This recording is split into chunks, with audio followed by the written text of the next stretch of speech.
This is the latest in the series of short videos I've made all around anxiety and panic attacks. As an ex-anxiety sufferer, I know how difficult it is to break that cycle of anxiety.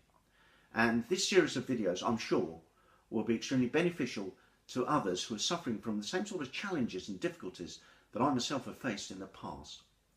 I think, however, it's very important to realise right at the start that you need to accept that anxiety does not make you different to any other person. It's not abnormal. There are around 7 billion people in the world. So at any one time, a good proportion of that 7 billion people are going to be anxious, because anxiety is natural to us. It keeps us safe. Even babies learn anxiety. Do you know, there's only two fears we're born with, and that's the fear of falling and the fear of loud noises. Everything else is learned behaviour. Now, that learned behaviour was all sort of involved with something called the fight or flight mechanism. Now, the fight or flight mechanism goes way back to, well, thousands, if not millions of years, to our early ancestors. An early caveman looked out of the cave and, there's a saber-toothed tiger. And immediately, the caveman's body is flooded by loads of chemicals and hormones. And these are all activated by a part of the brain called the hypothalamus. And our bodies are flooded with all these chemicals, adrenaline, noradrenaline, cortisol, and it pumps us up. And it gets us ready to fight the saber-toothed tiger or to run away. Probably in the case of the saber-toothed tiger, we're going to run away. Now, in today's society, we don't face saber-toothed tigers, or do we?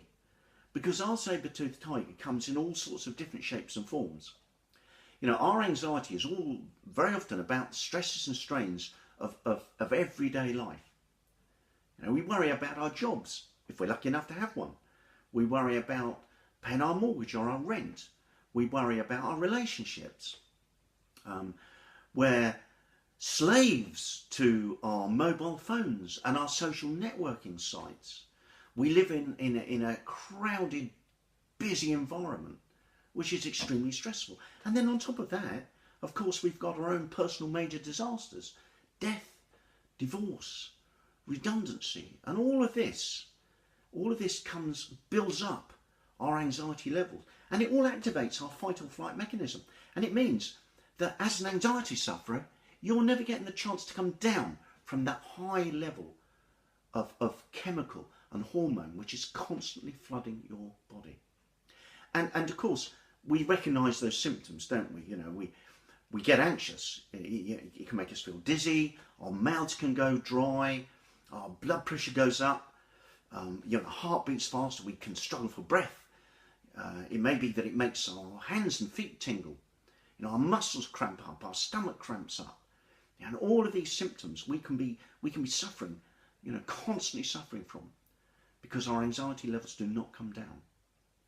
And the fact is that we can learn to manage it, just the same as we can learn anxiety as a learned behaviour. We can unlearn that behaviour. And in my future videos, my subjects are all going to be around unlearning these behaviours and how we deal with the symptoms of our anxiety. Until then, I've enjoyed talking to you, and I look forward to talking to you again.